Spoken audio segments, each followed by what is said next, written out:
A presença de todo mundo e que recebam bem os nossos convidados que vão falar sobre um tema que tem transformado todas as áreas da ciência praticamente, que é o Big Data, que é essa grande quantidade de dados, de informações que a gente tem, ferramentas para lidar com isso, para tentar interpretar essa quantidade de dados.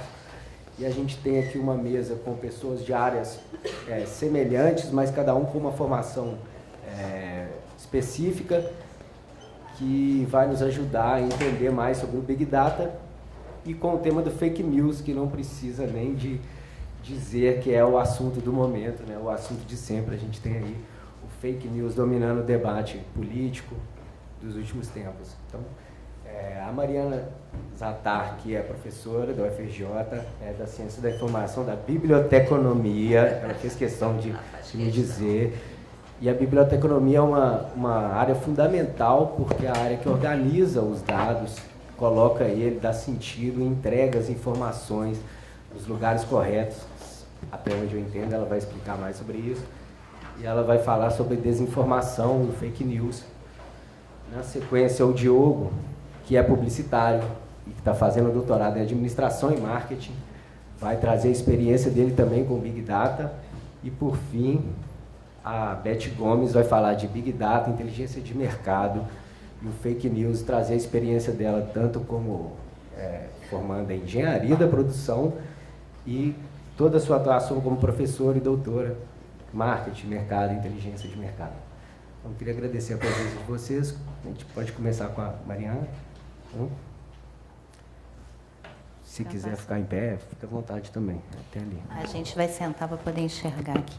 Não vou conseguir. Não, vou levar a copa. Não sei se ficar melhor, não sei se eu vou ficar na frente.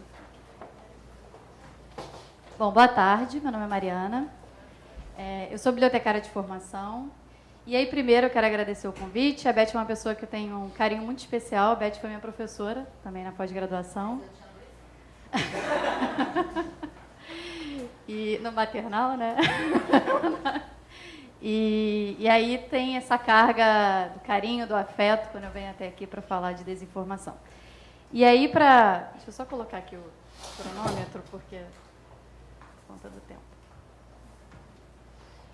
Quando a gente fala de desinformação, fala de biblioteconomia, é importante perguntar que, na verdade, é importante considerar que o bibliotecário não é só o sujeito que pede para falar baixo, que anda de coque, arrastando o pezinho e olha por cima do óculos. Eventualmente, eu posso até usar um óculos, o coque eu gosto bastante, e arrastar o pé também, de vez em quando, acontece. Mas eu não sou só isso. E, enquanto bibliotecária, eu também não sou só isso. Especialmente como bibliotecária, eu não sou só isso. Eu venho de uma área que trabalha com, como disse Rafael, com a perspectiva de organização do conhecimento, com gestão de dados, com organização da informação.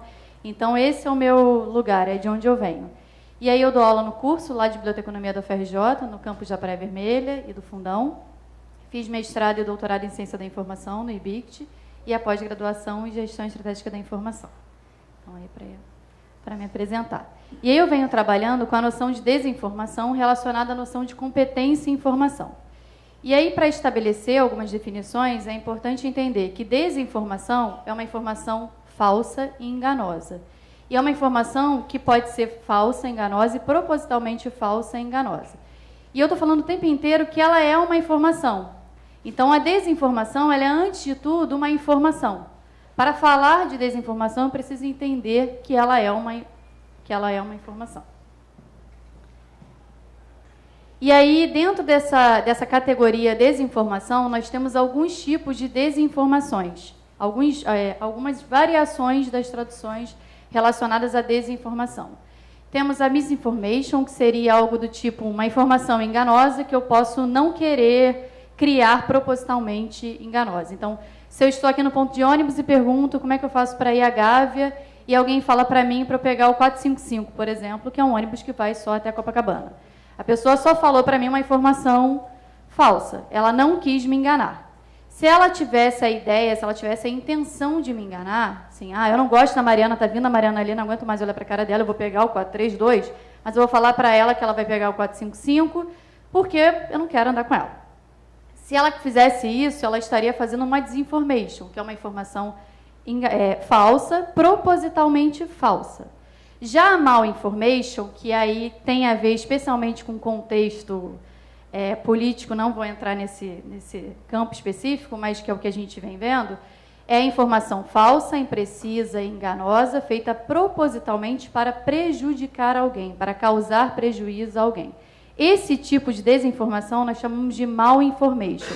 Ela é focada num grupo específico, em geral ao que nós chamamos de minoria, para causar algum dano a essa minoria, a esse grupo de pessoas que compartilham algum tipo de características. E aí, falar de desinformação também parece que a gente está falando sobre algo super novo, mas não é. Nós temos, por exemplo, fofoca, que sempre existiu, as pessoas sempre ficaram curiosas e sempre quiseram falar sobre informação falsa, sempre criaram informações falsas para prejudicar alguém, e aí seria, por exemplo, a desinformation. E também teria para prejudicar alguém que tem alguma característica específica, então a malinformation. Então, sempre existiu, não é nenhuma novidade, a gente não está criando a roda. É algo que faz parte da sociedade, assim como a informação, porque é só uma variação da informação. E aí, para relacionar diretamente desinformação e fake news, é preciso entender que desinformação ela é um guarda-chuva e dentro dela tem a fake news, que é um tipo específico de desinformação. A fake news é uma notícia falsa, é uma notícia com informação falsa. Grosso modo, seria essa a definição. E ainda temos outro tipo de fake news, que é deep fake news, que já é uma variação da fake news. Que é, por exemplo, quando eu tenho um vídeo, teve um exemplo clássico de deep fake news é o da Michelle Obama, que fizeram uma montagem com ela que parece que ela está fazendo um striptease. Eu não sei se vocês chegaram a ver esse vídeo. Esse já é um exemplo de deep fake news, porque é profundo, claro, vem da palavra deep, mas ela já nasce para ser enganosa e ela é manipulada propositalmente para enganar alguém. E aí, para contextualizar, nós temos algumas características do contexto que fundamentam esse crescimento, essa emergência relacionada à desinformação e especialmente a fake news. Nós temos o que chamamos de desordem informacional ou hiperinformação, que a Ibete provavelmente vai falar de Big Data, vai puxar mais para essa parte, mas seria algo do tipo, eu tenho mais informações no meu celular do que eu mesma sei que tenho. Eu tenho mais fotos no meu celular que eu consigo guardar, inclusive que toda hora fica pedindo para eu apagar alguma coisa, gerenciar aqueles dados, e eu mesma não sei representar e nem sei lembrar, não consigo lembrar o que eu tenho no meu celular. A outra característica que fundamenta também esse contexto de desinformação é que as pessoas são as principais fontes de informação. Então, ainda que eu pesquise, por exemplo, no portal da CAPES ou Cielo, uma base de dados científica, quando eu faço uma pesquisa científica, eu quero saber das outras pessoas. Eu preciso entender que eu preciso procurar outras pessoas para saber das informações. Então, ainda quando eu uso um artigo científico, por exemplo, eu também estou procurando outras pessoas, porque são elas quem criam as informações. O outro motivo que fundamenta esse contexto é a tecnologia de informação e comunicação. E aí eu sempre acabo falando do meu pai e da minha mãe, que minha mãe falava quando eu era pequena para eu não falar com estranhos, mas hoje em dia ela acha o máximo receber tudo na internet e acredita em tudo que vê. Um dia ela vai ver eu falando isso e vai, reclamar comigo. Mas enquanto ela não souber que eu falo isso, está tudo bem. Então, a internet, ela existe, está tudo bem, a web existe, está tudo bem, as redes sociais ou mídias sociais, elas existem, está tudo bem. A questão é como essas tecnologias promovem a nossa interação e a nossa criação e compartilhamento e uso da informação. A outra noção é a de pós-verdade, que eu já vou falar um pouquinho mais à frente, explicar um pouquinho melhor, mas é o que fundamenta essa questão relacionada à opinião quando eu falo de informação. E o último fator neste momento, seria a ideia de desinformação e visibilidade, que as pessoas tendem a compartilhar, por exemplo, no Facebook, no Instagram, qualquer outra mídia social, informações que têm mais visibilidade, porque elas querem lacrar.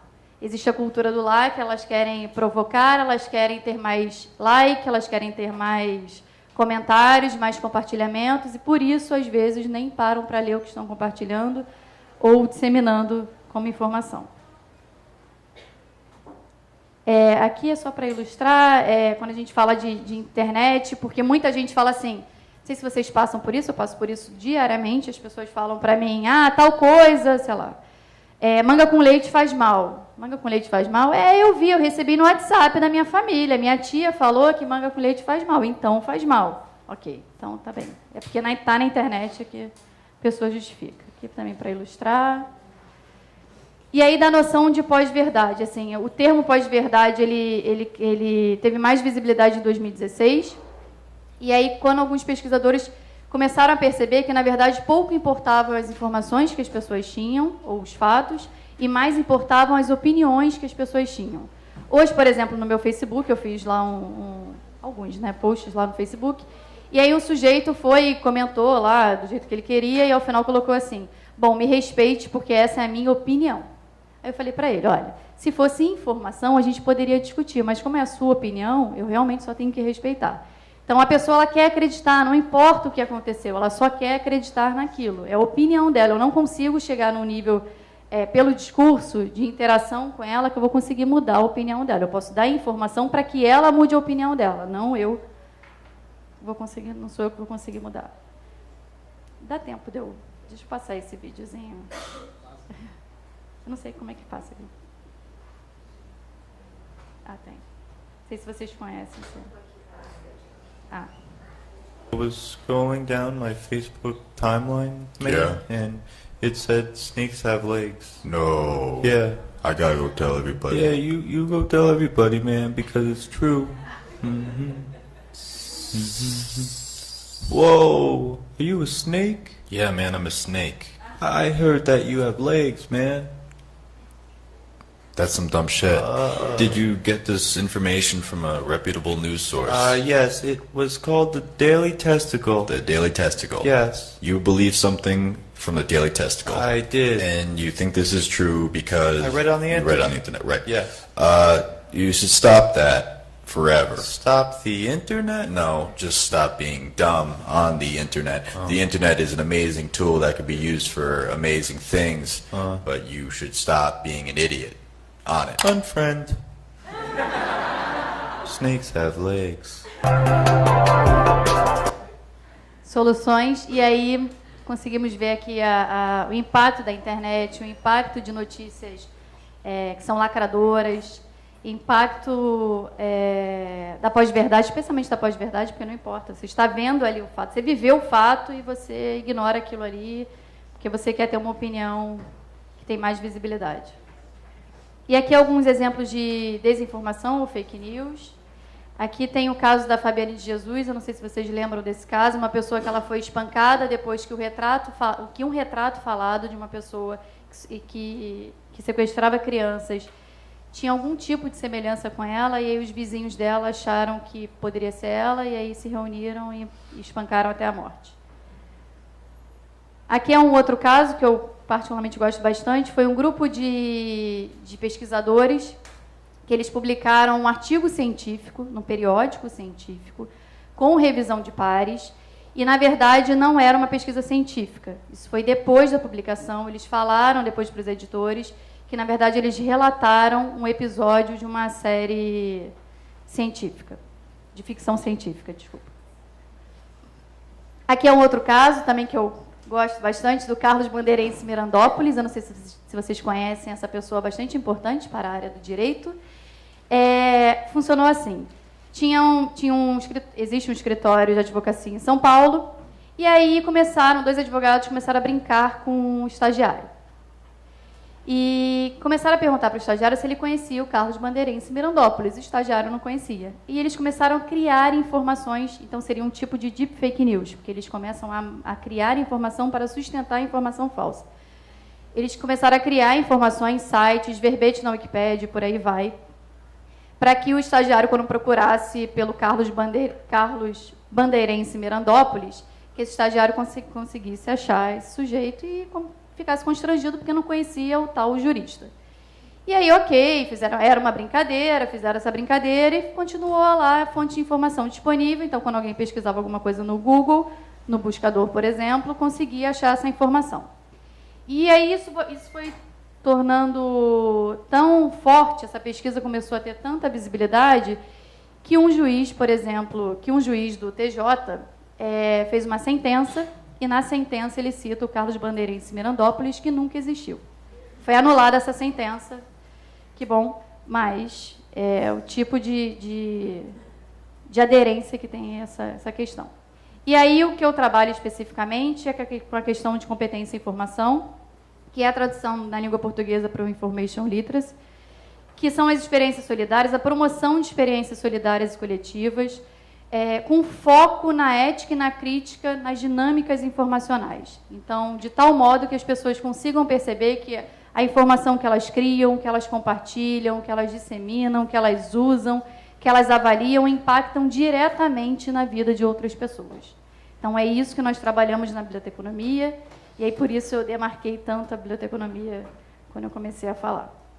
E aqui tem algumas iniciativas, temos a Associação Americana de Bibliotecas, que desde 2005 vem trabalhando com o tema, então também não é nada novo. Em 2017, nós tivemos uma resolução para acesso às informações precisas na internet. Temos também da Federação Internacional de Biblioteconomia uma atividade que trabalha com a validação de verbetes na Wikipédia, para que as informações falsas não permaneçam, por exemplo, na Wikipédia. Temos também alguns critérios para avaliar fontes de informação, e aí depois, em outro momento, a gente pode conversar sobre como avaliar a fonte de informação, se for olhar com uma perspectiva objetiva da informação. Aqui a IFLA propondo também, que é a Federação Internacional. Tivemos também uma proclamação do então presidente Barack Obama, falando sobre a importância de sermos competentes em informação para o exercício da cidadania. Então, os Estados Unidos proclama e convoca a sociedade internacional para esse cuidado com a informação. E, atualmente, temos a iniciativa da Unesco, que ela trabalha com o que ela já chama de MIL, que é a Media Information Literacy, que seria a competência em mídia e informação. Então, diretamente relacionado também à comunicação. Extrapola o campo da informação e também começa a trabalhar especificamente também com o pessoal da comunicação. E aí a Unesco vem trabalhando com isso. Aqui tem um vídeo, mas eu posso passar para vocês depois, por conta do tempo. Temos também uma iniciativa de 2018, que é a Comissão Europeia, falando sobre a importância de sermos competentes em informação para evitar a desinformação e para evitar a fake news. E aí, relacionando competência, informação e desinformação, e aí por isso eu falei do caso específico no meu Facebook hoje, na minha bolha hoje, nós não trabalhamos com opinião, eu não posso interferir no que a pessoa acredita, na fé dela, com conceitos amplos e nem com previsão de futuro. Então, quando trabalhamos competência e informação, para evitar a desinformação, nós não contemplamos essas 3 áreas. E aí, para analisar criticamente, para a promoção da competência e informação para evitar a desinformação, a proposta é que as pessoas tenham uma mente aberta, que desafiem suas crenças, opiniões e preconceitos, e aí sabendo que todos nós temos preconceitos, de alguma forma nós temos preconceito. Isso não é um problema, o problema é quando isso impacta na vida do outro. Não é para ser um problema, né? Que nós temos que procurar sempre diferentes pontos de vista, que é difícil, porque o diálogo ele exige o cuidado, ele exige a conversa, né? O discurso. Que nós temos que considerar que nós não sabemos tudo sobre tudo, e isso é bem importante, somos ignorantes em muito mais coisas do que não somos, e que temos que ter aprendizagem contínua. Então, eu preciso sempre aprender e preciso aprender a aprender. Esse é um preceito básico da competência em informação, a aprendizagem ao longo da vida. Bom, é isso. Aqui está meu e-mail.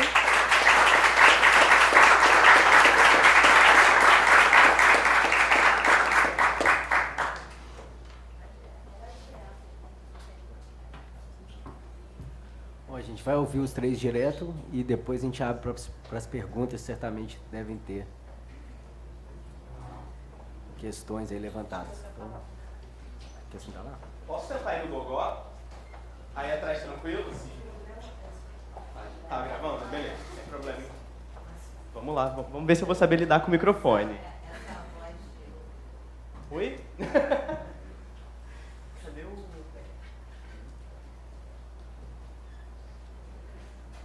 Bem, gente, Boa noite. Acho que já deve estar noite. Não, ainda está tarde. Boa tarde.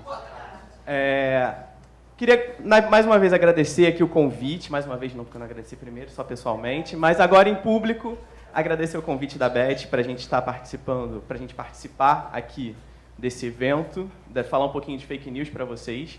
Então, como a gente falou no início, qual é a nossa ideia? A Mariana apresentou um pouquinho do contexto geral, falou um pouquinho da fake news, da desinformação. Agora eu vou tentar entrar um pouquinho no assunto da fake news aplicada na sociedade, como que a nossa sociedade hoje está vendo a fake news e o que isso está impactando. E, por fim, a Beth vai apresentar para vocês como que as empresas estão lidando com a fake news e como que a gente pode extrair informações muito relevantes para as empresas a partir daí. Então, para a gente começar, queria perguntar para vocês, Michael Jackson morreu? Mas, espera aí, isso aqui é foto desse ano. Isso é o quê? Isso aí foi, inclusive, surgiu essa dúvida, que é a foto da irmã dele, né, da LaToya Jackson, e apareceu muito parecida com ele, e fica a dúvida, será que é um substituto? De repente, há uns anos atrás, você já deve ter ouvido que a Avril Lavigne morreu e foi substituída por outra pessoa, não é? E vários artistas assim, não é mesmo? Aconteceram várias coisas que a gente não sabe o que está acontecendo no mundo. E a estátua da Pablo Vittar? Caraca, vão substituir o Cristo pela Pablo. Que absurdo. Na verdade, 2017 e 2018, no mundo, fake news foi a palavra de 2017, mas 2018, a Pablo Vittar está sendo a principal fonte de fake news pelo Brasil. Tudo se resume a Pablo Vittar vai fazer alguma coisa, virar ministra, virar uma estátua, e essas coisas estão acontecendo e a gente está tendo que lidar com essas informações. E a Terra é plana? Bom, mas tem até conferência sobre isso, conferência científica. Tem um grupo de terraplanistas, teve uma conferência esse ano, teve ano passado, nos Estados Unidos, no Canadá. Esse ano foram 200 participantes falando disso. E tudo isso está virando notícia, não é mesmo? A gente está vendo isso todos os dias. Não, aqui está a explicação. Olha que perfeição, como funciona. É perfeito, a gravidade funciona assim e o Sol está girando ali em cima. Bonitinho. Ué, acontece. Einstein é uma figura muito importante, na verdade. E, gente, vocês sabiam que o própolis cura câncer? Água de quiabo, semente de uva. Na verdade, esse própolis, assim como a Mariana também relatou, essa questão do própolis curar o câncer, foi publicado numa revista científica, avaliada por pares também, revisada. Jornalistas submeteram isso para uma revista científica e isso foi aceito e foi publicado por essa revista. E depois eles, naturalmente, foram 2 jornalistas alemães, eles publicaram essa notícia, depois explicando que isso foi para uma revista e, naturalmente, virou um caso a ser comentado e foi super divulgado no mundo. Mas o que eu estou falando aqui? O mundo das celebridades não acontece isso, na ciência acontece isso, então a gente muitas vezes está lidando com informações inverídicas. E isso é um exemplo do que a gente pegou, porque muitas vezes a gente tem, como a Mariana mesmo mostrou, a gente tem vários graus de misinformation, disinformation, que podem contribuir para isso e que a gente muitas vezes não pega, não descobre, só ao longo do tempo que a gente vai conseguir entender que determinado estudo, de repente, tinha algum problema. Inclusive, eu estava vendo num periódico agora científico que eles estavam chamando pessoas para fazerem estudos validando estudos anteriores feitos.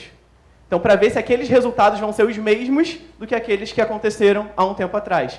Então, está sendo uma questão muito importante, não só em notícia que a gente pensa, notícia de celebridade, ou notícia de alguma coisa que está acontecendo no mundo, política, social, mas o mundo científico também está muito preocupado com isso. Mas o que está acontecendo, gente? O que originou aí, da onde saiu essas coisas todas? De onde saíram essas coisas todas? Então, naturalmente, a gente está vivendo num mundo assim, né? A gente se sente sobrecarregado de informação, tem informação por tudo quanto é lado, informação de todos os tipos, de todas as qualidades, e a gente tem dificuldade de lidar com isso. E aí, muitas vezes, a gente não sabe, a gente ainda está tendo tempo de ler os jornais do mês passado. Se a gente quiser ficar atualizado com tudo que está acontecendo, a gente está perdendo esse tempo, a gente não vai conseguir, na verdade, não tem como. Então, o que está acontecendo nessa nossa sociedade? A gente tem, primeiro, uma série de questões acontecendo.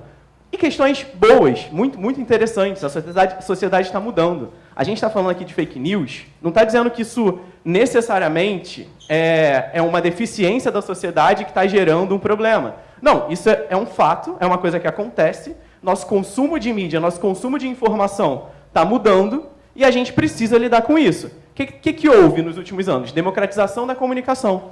Ou seja, antes, se a gente pegar 50 anos atrás, a gente tinha pequenas mídias de massa que falavam para todo mundo, falavam para aquela massa. Hoje no Brasil, sempre foi uma questão no Brasil a gente falar da concentração da mídia. Então a Globo ou diversas outras mídias, principais donos de mídia, detêm 80% da comunicação no Brasil. Isso, em tese, é um problema para a pluralidade de informações. Mas o que chegou hoje e aconteceu? Fomos forçados a mudar isso. A pluralidade veio até a gente, mesmo que, de repente, o sistema tradicional de informação não seja tão plural quanto aquilo. Além disso, a gente está lidando com diversas limitações. O Twitter, historicamente, tinha 140 caracteres, agora permite até 280.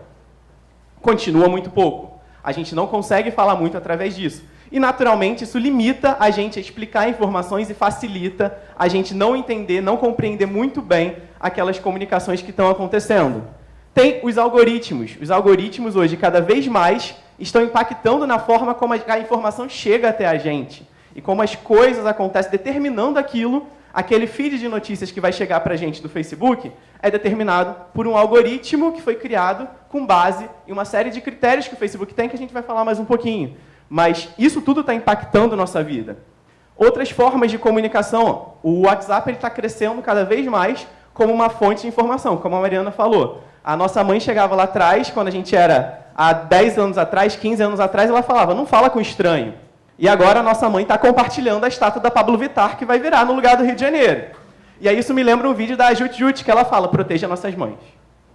Protejam nossas mães. Nossas mães, elas precisam dessa proteção, porque as mães hoje são umas grandes compartilhadoras de fake news. Óbvio que minha mãe também não esteja me ouvindo, pelo amor de Deus. Graças a Deus, Beth. Mas minha mãe compartilha bastante, inclusive ontem. Mas, voltando aqui à questão, e o que a gente está lidando também? Com informação consumida em tempo real. Então, a história do jornalismo, da comunicação, ela foi construída com a gente preocupado com apurar os fatos, com a gente preocupado com analisar o que está acontecendo, ver diversas perspectivas, e a partir daí, a gente gerar uma notícia.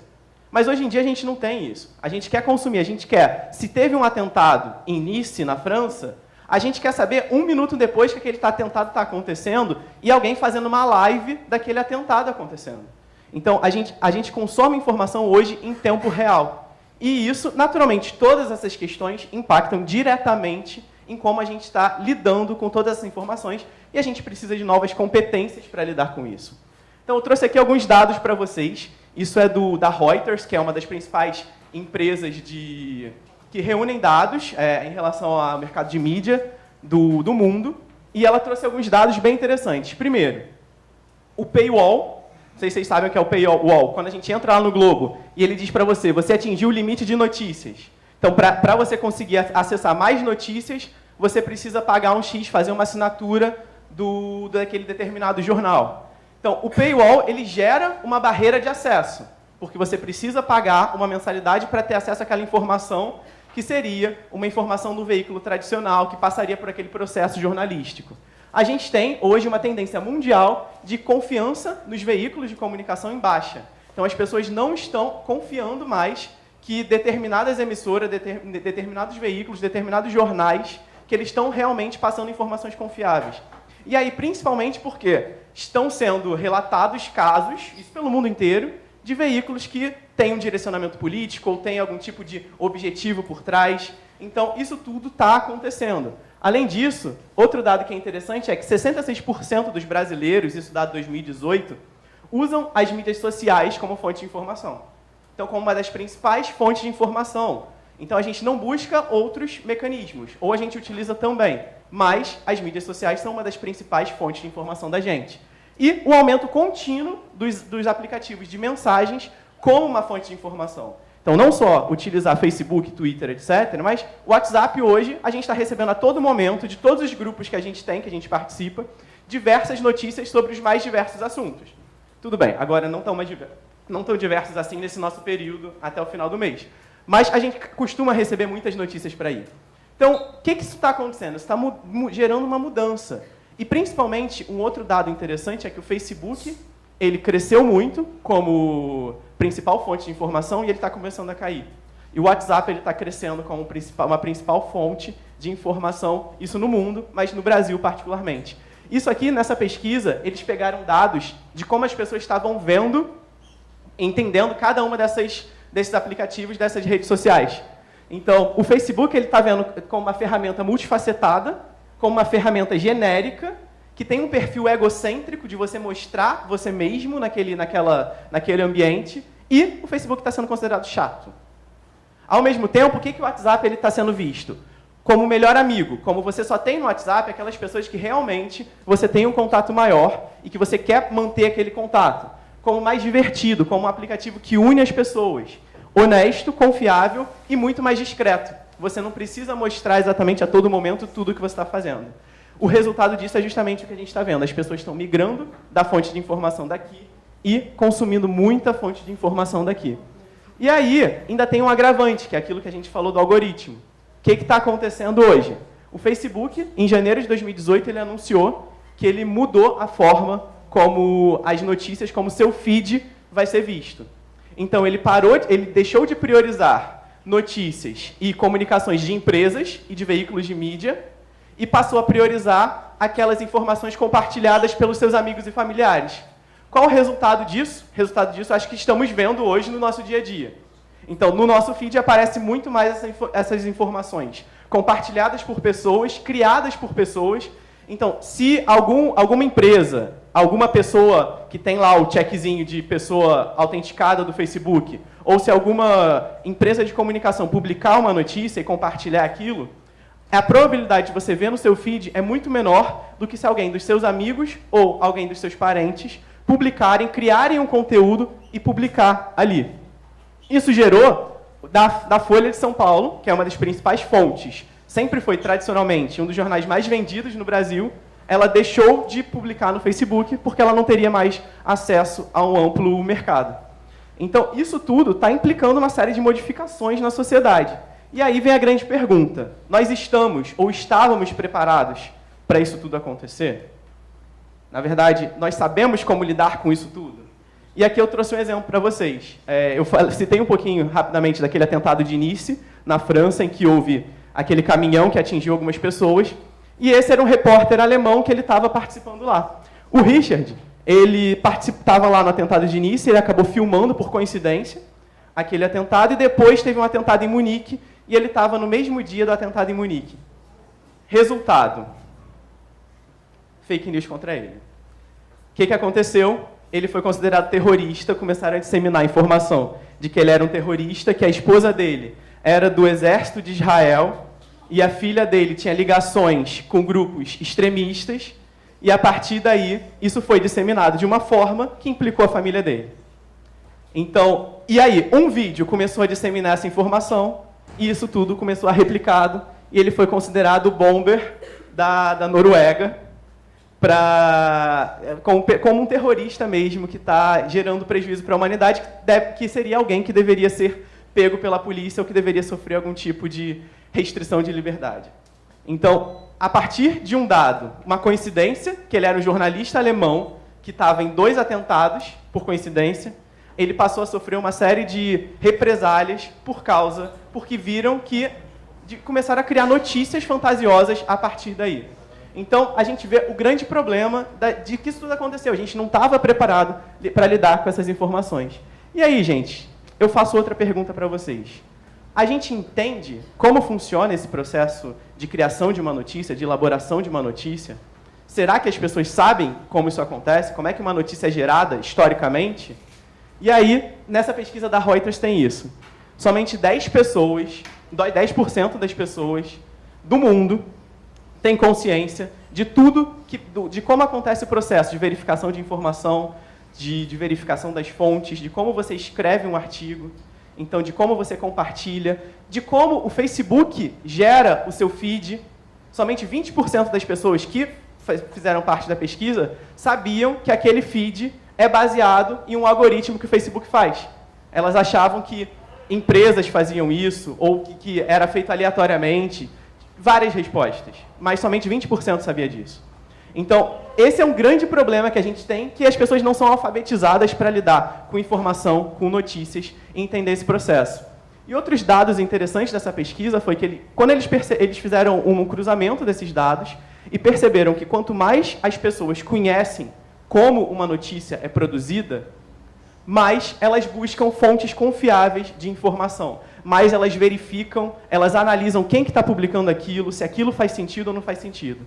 E, ao mesmo tempo, quem menos conhece como é produzida uma notícia, mais é suscetível à questão dos likes no Facebook. Então, vem uma notícia por quantos likes aquele vídeo, aquela notícia tem, ou quantos comentários aquela notícia tem, se estão favoráveis àquilo que você pensa enquanto você não.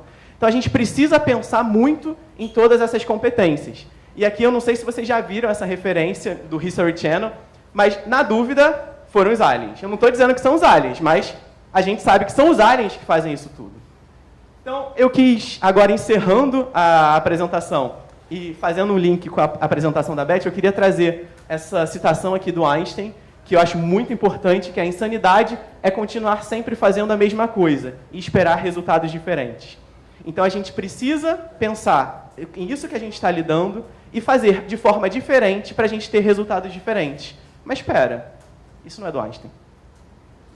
Isso é do Narcóticos Anônimos. Então, gente, muito obrigado.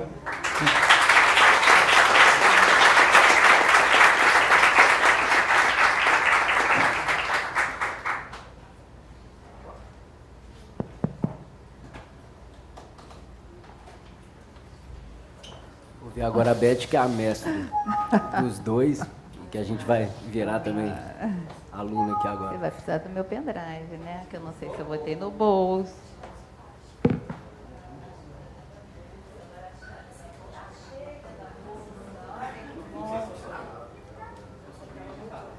Pessoal, lembrando que a gente pode acessar o currículo dos 3 palestrantes, a gente vai disponibilizar, e tem também o livro sobre Big Data e Estratégias de Mercado, que está disponível ali. Eu acho que está em exposição ali embaixo no pátio. Esse aqui, ó. Por favor, tentem comprar. Eu tenho 3 filhos, 2 netos, outra caminho. Tô brincando. Não, mas eu tenho 3 filhos, 2 netos. Abriu aí? Gente, depois dessas 2 apresentações assim, fico até nervosa de falar. Vamos lá. O Diogo vai me ajudar aqui. Meu auxiliar de efeitos especiais. Vamos lá. Isso aí. Muito bem. Então, olha só.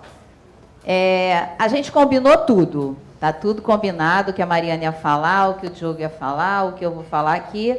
Na realidade, a minha ideia é mostrar para vocês como é que toda essa informação que está no ambiente de negócios pode ser usada, e principalmente o problema que existe, que essas informações nem sempre são verdadeiras e as empresas usam para tomada de decisão. Por isso o título dessa palestra, Big Data e Fake News. Isso não impacta só as pessoas como sociedade, mas principalmente as empresas no seu processo de tomada de decisão. E aí, o primeiro slide tem muito a ver com o que o Diogo fala, quando a gente diz assim, hoje, para a gente, empresa, se comunicar com o mercado, a gente tem que conhecer esse novo mercado, né? Essa nova sociedade que está aí, que acredita em praticamente tudo o que passa-se no mercado e entender esse ecossistema do mercado, que é composto de quê?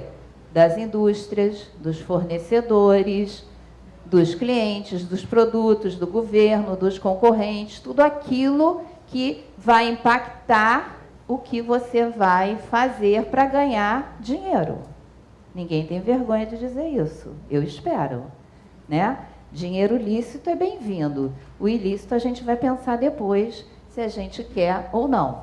Então, existe um novo modelo de geração e consumo de informações. Esse modelo anterior dizia assim: algumas empresas geravam dados e informações. A Mariana vai sempre me corrigir, eu vou chamar de dados, ela vai chamar de informação, mas não tem problema. Todas as outras consumiam dados. Hoje não. Todos nós geramos dados / informação, uma palavra só, e todos nós consumimos dados / informação. Aí é que está a questão. Considerando que todos nós geramos dados e informação e todos consumimos, o que daquilo para as empresas é verdadeiro ou não? Porque se eu, como empresa, consumo um dado / informação que não é verdadeiro para um processo de tomada de decisão, eu posso causar um grande, enorme problema para a minha organização. Tá certo? Ou não estou certa? Vamos lá, igual Silvio Santos. Eu não vou discutir, não. Sim ou não? Sim! Sim, Beth. Muito obrigada. Por nada. De nada. Como é seu nome? Lucas. Jornalismo. Você fala bem assim. Obrigado. De nada. Então, considerando a figura que o Diogo colocou, que é muito mais bonita que a minha, mas isso tudo é o mundo da informação que a gente vive, que é consumida rapidamente. Tá? Então, é a partir daqui que a gente vai caminhar. Vamos lá.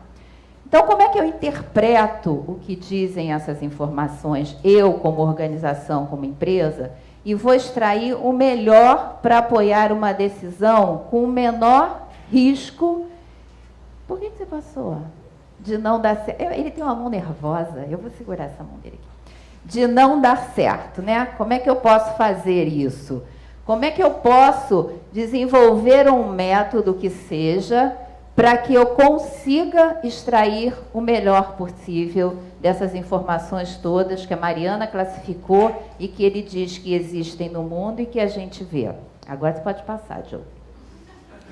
Não é com cinto de utilidades do Batman, com certeza. Pode até ser, mas acho que não dá certo nesse momento. Não é com emoção e nem razão. Né? A gente até pode ter um pouco de emoção, um pouco de razão na escolha, olho no olho, beijo na boca, mas enfim, não é por aí que a gente consegue. Remédio contra a ansiedade a gente usa, porque tem muita informação, mas não é o fim em si mesmo, tá? Essa parafernália toda aqui, que vai fazer com que entre informação, seja processada e vá sair esse monte de gráfico, tem que ser entendida. E agora vai aparecer aquilo que vocês começam a ouvir, chamado Analytics e Dashboard. Essas palavras lindas em inglês, apesar da gente morar no Brasil, mas que a gente ainda costuma usar, né? E a minha briga é sempre para traduzir isso aqui, que afinal de contas a gente tem uma língua linda portuguesa. E finalmente, tudo isso aqui. Chatbot, análises, data mine, internet das coisas e tudo isso. A gente pode fazer uma salada disso aqui e dizer para vocês o seguinte: como é que eu dou sentido a essa informação? Como é que eu pego tudo isso, jogo num funil e venho, passo por uma engrenagem, analiso tudo isso que está aqui para me dar alguns insights como organização e jogo fora aquilo que não é verdadeiro. Aquilo que não tem nenhuma necessidade de ser usado por uma empresa, porque ela não vai dar nenhum sentido positivo, ou pelo menos de adequabilidade a uma tomada de decisão. Aí é que é o X da questão. E não é uma coisa recente, tá? Isso já existe desde que a gente chamava a ciência da informação de biblioteconomia. Como é que é? Aquela situação que a gente sempre discutia, mas vem dessa coisa da análise da informação, tá? Então, existem 3 bolinhas que hoje compõem o que a gente chama dos processos, das metodologias e tecnologias para a tomada de decisão, onde a gente está muito preocupada com o fake news. Por quê? Inteligência competitiva é uma metodologia. Clica para mim que vai aparecer. Que é basicamente um método, um processo de análise de informação para tomada de decisão, desde que eu compreenda o que a minha empresa precisa decidir sobre o seu ambiente de negócio sobre o lado de fora, para que ela decida como melhorar seus processos internos e ser melhor do que o concorrente. Ou melhorar o seu portfólio, ou como ela pode ter mais competitividade. Então, isso aqui é um método que se alimenta de informação. Se ela se alimenta de informação, hoje, esse cara aqui, que ainda está um pouquinho acima de Deus, né? Deus está abaixo dele, mas com certeza ainda vai ficar um pouco acima, que é o Big Data, que a gente conhece como um monte de tecnologia que tem 5 Vs, e o Diogo vai clicar aqui, porque eu tenho certeza que a minha filha colocou um link aqui, um hiperlink aqui, ele vai achar o hiperlink. Vamos lá?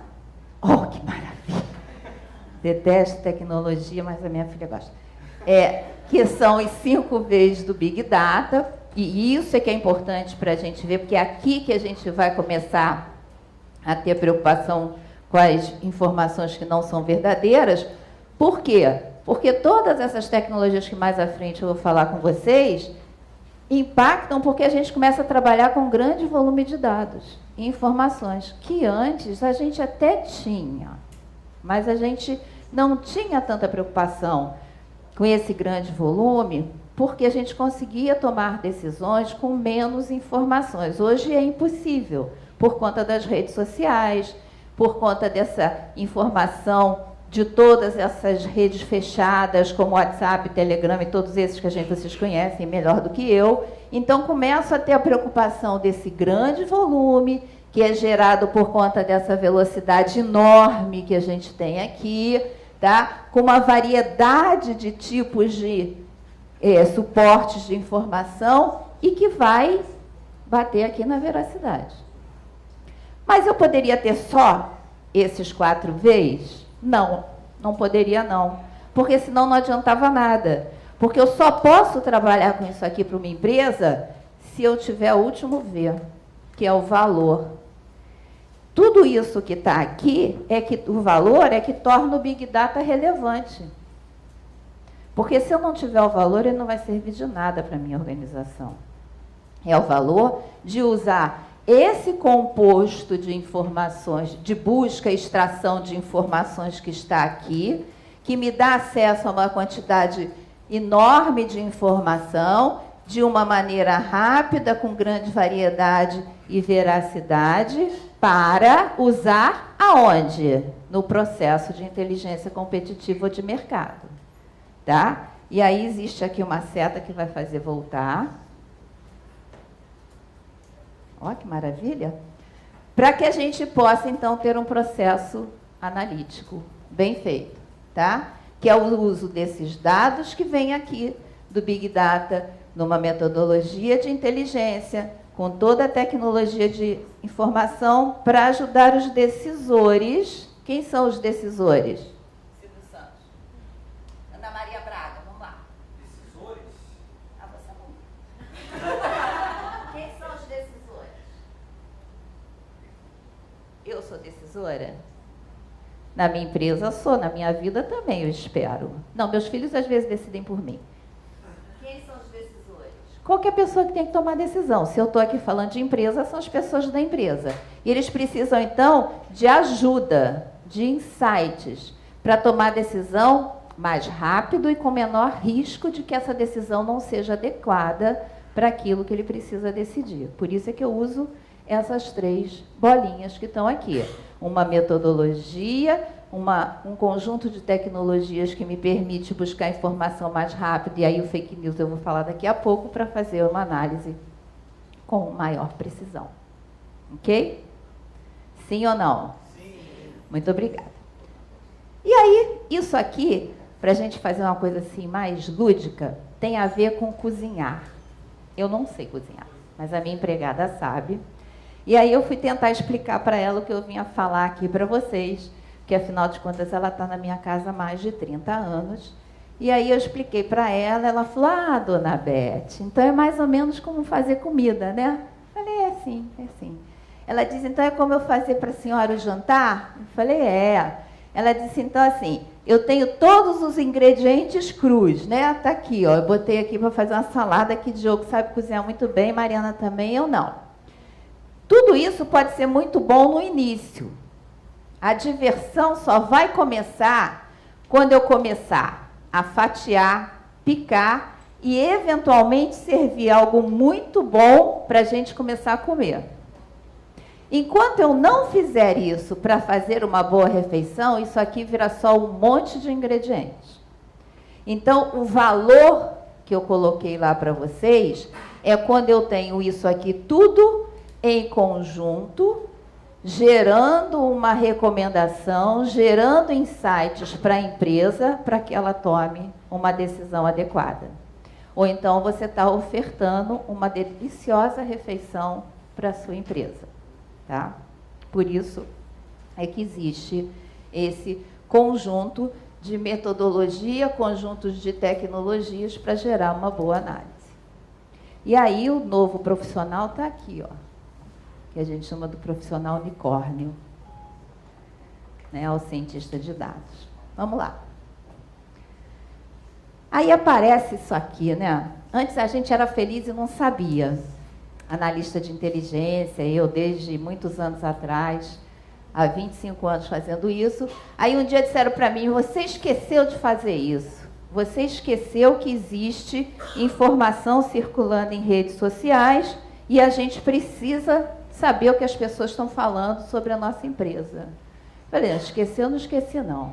Mas é que ainda naquela época não tinha tecnologia para isso. Hoje já tem e a gente precisa então olhar com cuidado. O Diogo falou isso, a Mariana citou rapidamente, porque aí é que está o X da nossa questão de informação que não é verdadeira.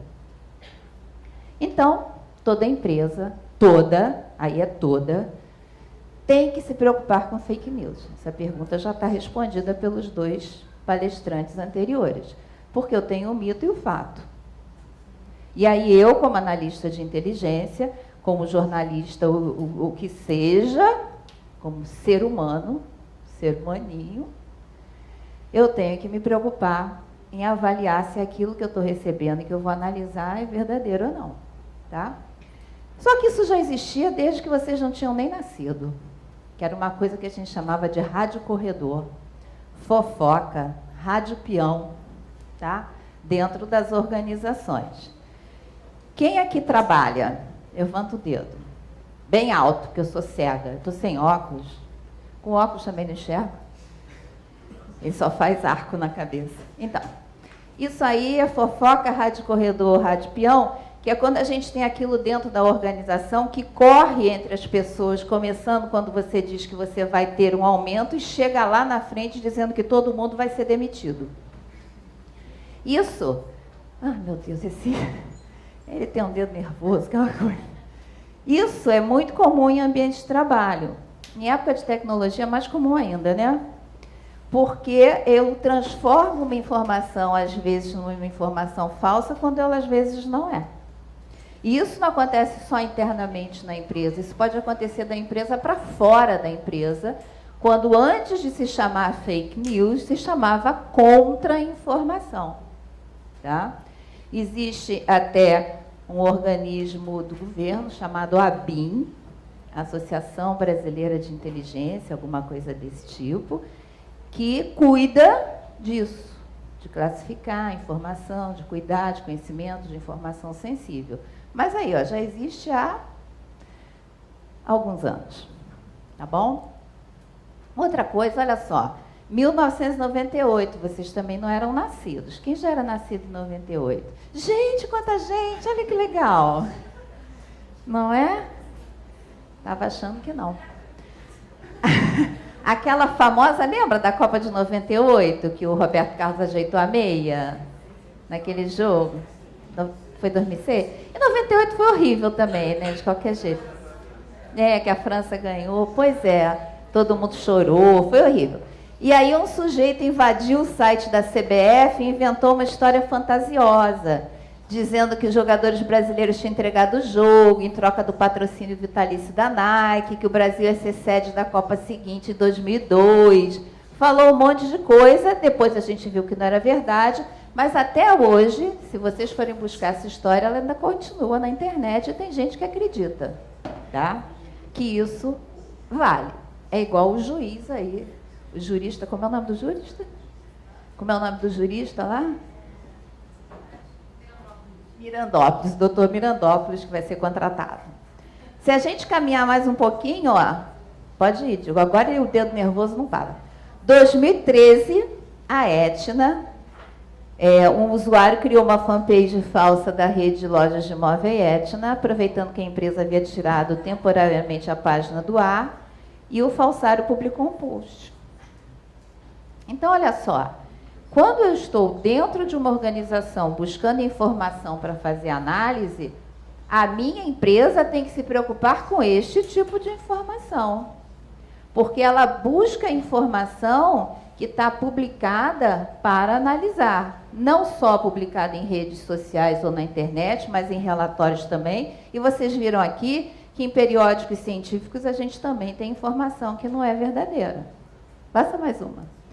E aí a gente chega em 2015, quando circulou nas redes sociais a imagem sugerindo que vários alimentos servidos pelo McDonald's são feitos de intestino reto de porco desossado em vez de carne bovina. As ações do McDonald's despencaram, tá? E apesar da montagem mal feita, muita gente compartilhou a foto. Não é? A mãe do Diogo deve ter feito isso. Não é? Vamos lá. E aí, seguindo, não é porque, pode passar, um diretor falou uma determinada frase que aquilo é real. Eu tenho sempre que checar as informações. Ou, como todo mundo é produtor de conteúdo e é fácil produzir um vídeo ou foto falso, vai começar a respingar nas marcas.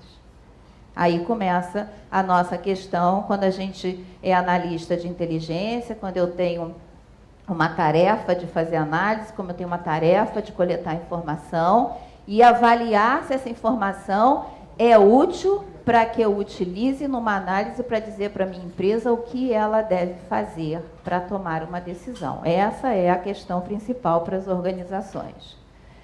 Então, da empresa para o mercado, também se tem notícias falsas, que antigamente a gente chamava de contra-informação e com o termo fake news, ficou tudo moderno, se chama fake news da empresa para o mercado. Tá? E seguindo mais um pouquinho, coisas desse tipo revelam então que as fake news viraram uma estratégia de comunicação sem ética. A palavra ética é muito importante, tá? Eu afirmo isso sempre, já levei porrada em congresso, já levei parabéns em congresso, nunca levei tomate nem ovo, porque eu acho que eles respeitam uma mulher. Então, uma grande preocupação para o futuro é a segurança da marca e do negócio. Isso é que é importante. Então, uma marca, ela leva décadas para conseguir sua reputação. E agora eu posso destruir em segundos isso. Antes eu também podia.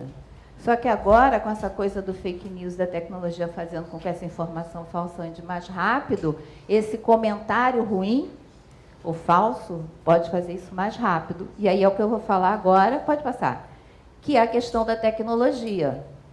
Tá? A inteligência artificial, que é onde a gente está apostando mais para poder descobrir se a notícia é falsa ou não, quando a gente fala dos bots todos, para propagar e também para detectar fake news, no Facebook, nessas redes abertas, isso está dominado, como diz o funk, está praticamente dominado. Mas nas fechadas, não. Depende das pessoas. E aí as pesquisas estão em determinar e entender como é que as pessoas entendem o que é verdade e mentira pelo sentimento e pela credibilidade de quem mandou para você. Se a minha mãe mandar alguma coisa para mim, eu juro de pé junto que manga com leite faz mal. Então, os estudos estão sendo feitos por isso. Eu quero entender essa relação de confiança, tá? Então, tem um artigo ali que eu recortei, ó, da Science, que há de 29 milhões a 49 milhões de robôs no Twitter, tá? Aonde cerca de 60 milhões de bots controlando perfis, o que é um inferno astral. Eu falo com robôs várias vezes, não estou sabendo disso, né? E quais são os desafios, então, que nós, e principalmente vocês, vão ter que enfrentar, porque eu estou praticamente me aposentando, já virei avó, e daqui a pouco provavelmente vou virar de novo e vou cuidar dos meus netos mais à frente, né? Eu espero. São esses aqui. Primeiro, é que na era da pós-verdade, tudo fica muito mais difícil para as empresas, porque elas vão ter que trabalhar muito a relação de confiança. Trabalhar a relação de confiança não é uma coisa simples como construir um algoritmo, como construir uma metodologia que seja entre consumidores e produtos, num ambiente de baixíssima credibilidade, super baixa. Números. Nos Estados Unidos, apenas 35% das pessoas declararam confiar nas notícias que leem nas redes sociais. Em jornais e revistas, esse índice sobe a quase 70%. Por que será? Vou deixar para vocês, para o meu jornalista ali. Então, as redes sociais são muito mais rápidas. O modelo de negócio de uma empresa, ele pode mudar, né? Muda, provavelmente, muitas vezes. Mas tem uma coisa que continua sendo fundamental nessa relação, a credibilidade. Como é que a gente trata? A gente modela a credibilidade? Não, não modela. A gente constrói uma relação, tá? A outra coisa que é importante é ética e transparência, tá? Construir uma reputação sólida, cada vez mais próxima dos internautas nas redes sociais, é um investimento, e não é em vão. Tem que trabalhar isso. E a última coisa é que o trabalho de relações públicas e assessorias de comunicação contínua tem um peso enorme para as empresas. Vocês não acham que quando a gente vai fazer um trabalho de análise de informação, nesses meus anos todos de consultoria que eu tenho, que ainda continuo fazendo, que a gente entra lá e a gente ignora esse tipo de profissional? Pelo contrário, a gente pega e bota do lado da gente, embaixo do braço e vai junto. Cada vez mais importante, tá? Esse profissional trabalhar junto com qualquer outro profissional dentro da empresa que vai trabalhar análise de informação, principalmente em épocas de Big Data e com essa informação falsa circulando. Tá bom? Esses são os meus livros. O último não está aí, não sei porquê. Minha filha deve ter esquecido de colocar, vai perder 100 pratas no dinheiro que eu pago para ela. Esse aqui, também esqueci meu e-mail. Ah, esse aqui é o livro. Sabe aquela coisa do octógono? Gente, super, hiper obrigado. Era isso que eu queria falar. Queria agradecer ao Diogo, a Mariana, Rafael, a Faixa, e dizer para vocês que vocês estão no caminho certo estudando o que estão estudando. O mercado existe e é imenso, tá? Imenso. Procurem as oportunidades, porque elas existem no mercado para vocês, tá? Eu vejo muitas oportunidades, ok? Bom, eu queria chamar a Mariana e a Beth para sentar aqui para a gente abrir para perguntas. Primeiro, quem mais tiver pergunta pode ir levantando a mão, que a gente vai guardando a ordem aqui. Peço para ir lá. Eu tenho umas também.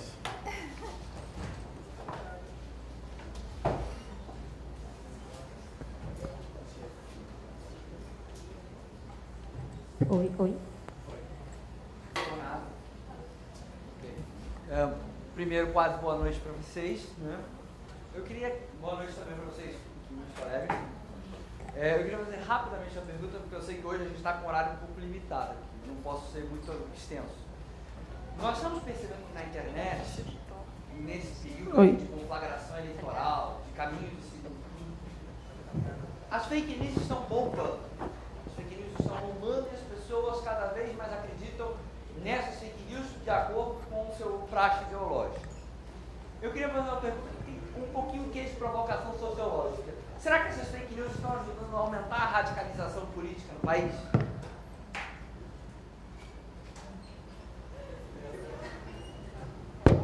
Eu acho que sim. Ponto. Eu acho Isso que é não. uma opinião. Então, como ela não vai refutar a minha opinião... Eu acho que não, porque as pessoas são radicais. Na verdade, elas só estão usando isso para tirarem as máscaras delas.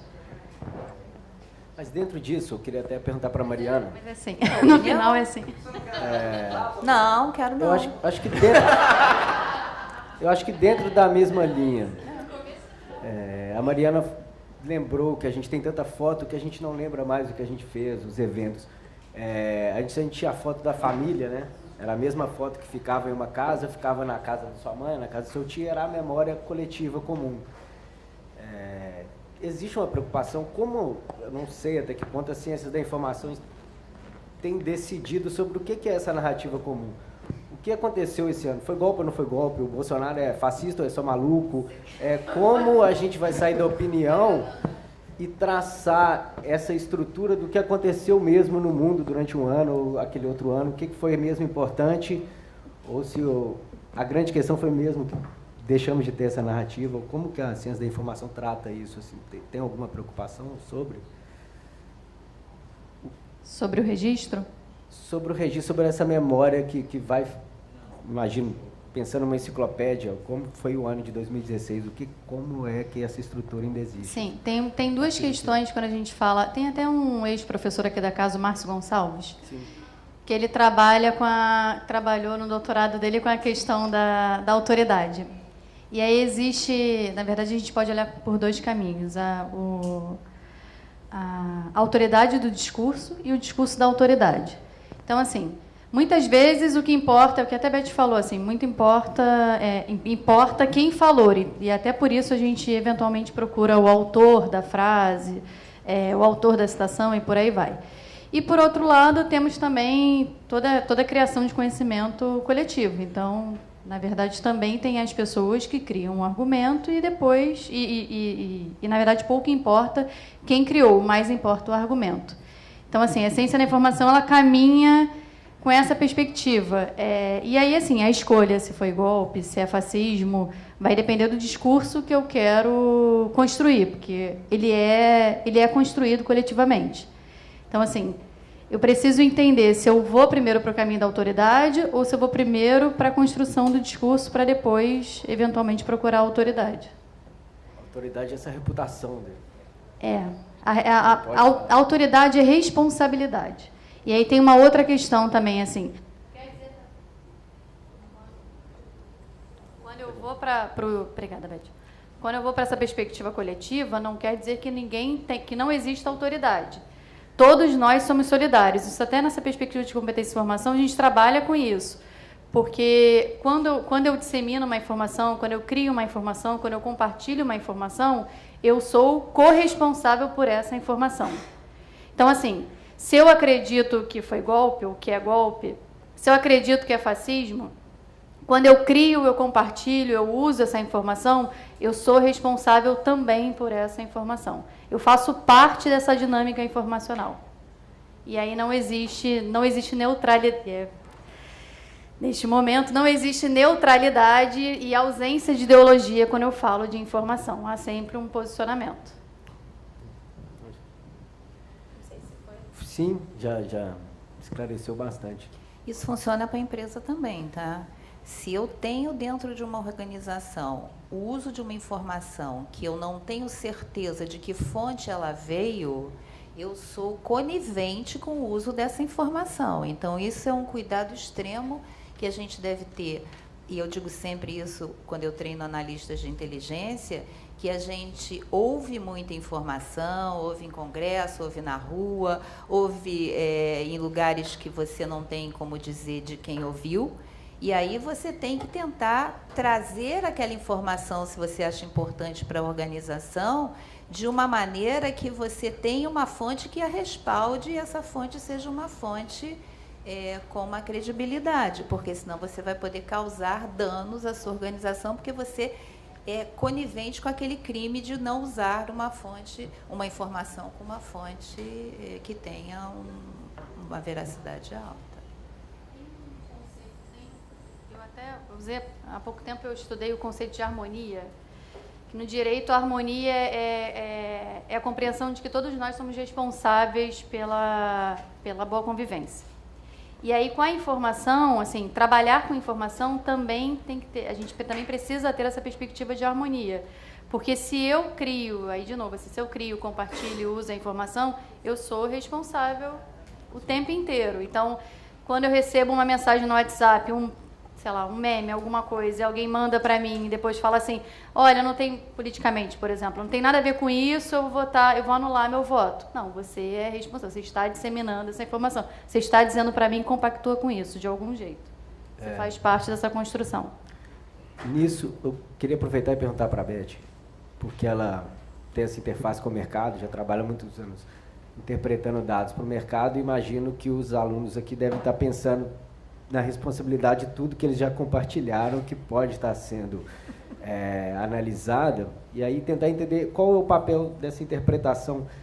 Eu lembro, por exemplo, como funciona o YouTube, né? Se você botou lá para tocar Madonna, o próximo pode ser Britney Spears, porque ele deduz que você gosta daquelas músicas. Onde entra o humano para entender que o fato de eu seguir Economist não diz que eu sou liberal, só quero saber como um liberal pensa. Onde que entra essa coisa humana? Então, o humano, ele parte sempre daqui. Eu parto sempre de que eu estou trabalhando para uma organização que precisa decidir alguma coisa. Então, eu parto daquele problema ou problemas de uma organização.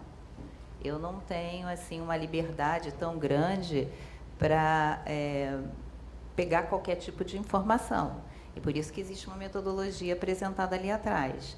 Eu tenho um conjunto de decisões previamente definidas e que mudam ao longo do tempo, porque são ligadas às estratégias da própria organização.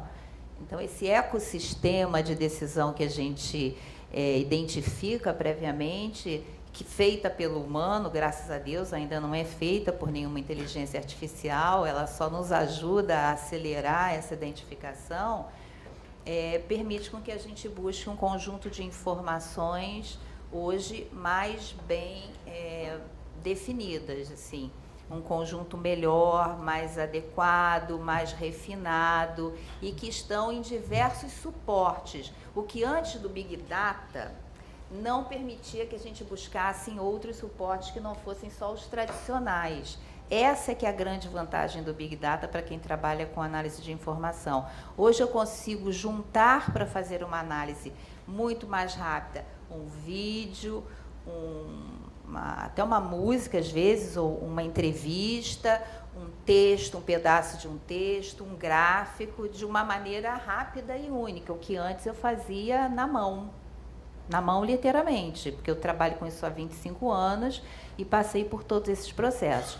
O que acontece é que muitas vezes eu tenho que verificar se aquela entrevista é realmente verdadeira, se aquele vídeo é realmente verdadeiro, e aí esse processo de checagem é que leva um pouquinho mais de tempo, tá? Por isso é que é muito mais rápido do que Beth, era antes. Posso só complementar, Sempre Beth? pode, meu filho. E em relação a isso que a Beth está falando, acho que quando a gente pensa no universo das marcas, uma importância muito grande de um conceito que a gente fala no marketing há muito tempo, que é o conceito de posicionamento, e que tem muito a ver com essa ideia de construção de credibilidade de uma marca. Então, na sua pergunta, se o fato de você ler ou consumir algum tipo de produto te torna liberal ou não liberal, você está querendo saber o que está acontecendo, como as pessoas vão te ver tem muito a ver conforme você vem construindo essa sua reputação e conforme você vem se posicionando no mercado, como que você quer ser visto pelos consumidores, que são aquelas pessoas relacionadas a você. Isso pensando, você como produto, na verdade, né? E aí, se a gente pensar, fazendo uma comparação atual, já que entramos no universo político, agora vamos tentar fazer uma análise estritamente técnica. Se a gente pensar essa questão da Anitta, do Ele Não, que a gente viu passando nas últimas semanas, a Anitta não se posicionar como Ele Não é um erro de posicionamento, porque ela sempre defendeu isso. Então ela, como cidadã, como Larissa, ela tem todo o direito de votar em quem ela quiser e não se posicionar. No momento que ela vira um produto, uma Anitta, não importa em quem a Larissa vai votar, mas a Anitta tem que dizer Ele Não. E porque isso é um processo de construção da imagem dela. Então a imagem dela está vinculada a isso. Então a gente não está tratando mais da pessoa, né? A gente está tratando do produto Anitta. E isso da mesma forma, quando ela chama a Preta Gil para falar que Ele Não também, a Preta Gil fica revoltado e fala, eu não preciso falar nada porque todo mundo sabe da minha consistência. Porque, na verdade, o ponto é, a Preta Gil tem um discurso muito mais consistente do que a Anitta. Então, a Anitta precisava se posicionar de uma forma muito melhor do que a Preta Gil. Volto a dizer, fazendo uma análise estritamente técnica, não entrando no direito da Larissa de votar em quem ela quiser. Só tem mais uma coisa que, antes da sua pergunta, que eu acho que talvez vocês pudessem explorar mais à frente, talvez em outro momento aí, que é o neuromarketing. A gente que trabalha com análise de informação hoje está se aprofundando muito em usar neuromarketing para fazer análise de inteligência, porque quando você consegue identificar informações que não estão tacitamente explicitadas, que aí são informações mesmo, porque quando não está explicitado você não chama de informação. Ela me explicou isso. E isso está sendo extremamente útil para quem faz análise de informação. Tá? Então, eu acho que é uma coisa que podia depois, mais à frente, aí, tentar fazer algum tipo de palestra, o que fosse, sobre essa questão do neuromarketing, que está sendo muito útil, muito, muito mesmo. Faz a sua pergunta, desculpe. Eu queria perguntar como tem sido o trabalho da ciência de dados na caça de fake news. Quais são as ferramentas que hoje um cientista de dados ele teria ou estaria produzindo para caçar essas fake news, tanto no ramo empresarial, para proteger a marca, ou no aspecto social, nas entidades mais políticas? Na verdade, não é o cientista de dados que faz a caça ao fake news, né? Esse profissional cientista de dados... eu vou te explicar. O profissional cientista de dados, que a gente usa um termo engraçado para ele, que a gente chama de unicórnio, porque ele tem um monte de... ele é formado de um monte de conhecimentos, né? Tem gente que diz que é só um estatístico, tem gente que diz que é uma pessoa que entende muito de tecnologia de informação, e, na realidade, ele é um misto de tudo isso. Não é ele que busca o fake news. O fake news é buscado por uma equipe na qual o cientista de dados faz parte. Tá? E aí, o cientista de dados, hoje, ele é um profissional que trabalha com algoritmos, que tem uma formação mais de base matemática, mas que trabalha com uma equipe que tem que conhecer de relacionamento com quem precisa daquela informação mais analisada. Tem empresas que cria assim, isso aqui é uma área de inteligência, chamam-se hoje de inteligência digital. De inteligência digital, aí coloca aquela porrada de PhD, pós-PhD, que o cara fica ali focado, olhando, e leva 3 meses para fazer uma análise. Não serve. Nenhuma empresa quer 3 meses para fazer uma análise para tomar decisão. Então, tem que ter esse misto, tá? De uma pessoa que tem uma flexibilidade, que entenda um pouco da... Eu acho que, principalmente, entenda o discurso de quem está precisando e ele consiga fazer essa modelagem. Então, tem um pouco de estatística, um pouco de matemática, um pouco de tecnologia, muito de relacionamento, muito de habilidade, muito de comunicação. Na outra palestra que eu fiz aqui, eu deixei até a palestra com eles, onde eu traço um perfil desse profissional, que eu acho importante. Tem milhões de ferramentas, na verdade não são ferramentas de busca, tem algoritmos de busca de fake news, tem passos para buscar o que são fake news, e a gente estava até conversando antes ali na sala, né, sobre como identificar isso, mas vai sempre escapar uma ou duas que não vai ter jeito, né? Você vê que até em periódicos científicos, se tivesse uma ferramenta única, seria a corrida do ouro. Exatamente. Né? Você tinha achado o santo graal, sabe? Mas existem ferramentas, sim, para você rastrear, saber de onde veio um dado, para saber a origem dele. Boatos.org, alguma coisa como a assim. Mariana colocou, fake news não é só porque existe uma intenção, né? De espalhar ela. Então, às vezes, a pessoa não espalha uma notícia por quê.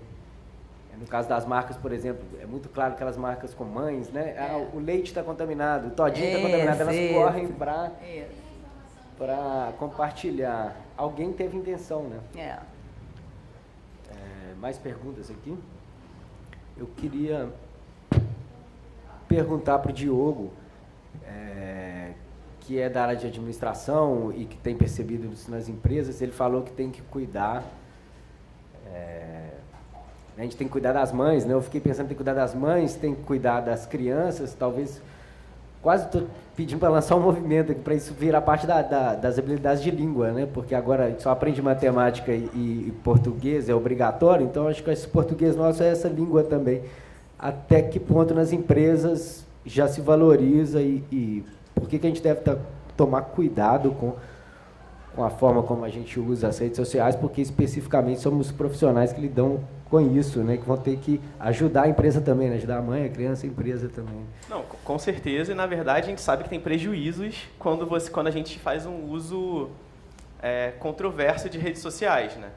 Então a gente precisa ter muito cuidado com isso do ponto de vista das empresas. A gente viu o caso essa semana, eu acho, que foi de um publicitário da agência África, que ele postou, por causa das eleições, fez algumas postagens relacionadas a nordestinos, e os dois donos da África são 2 baianos. Exatamente. Então, o resultado foi os donos da África levando um comunicado, gerando um comunicado para todos os funcionários daquela empresa e falando que ia tomar as medidas cabíveis contra aquele profissional que era da empresa. Então, possivelmente, ele vai ser desligado da empresa.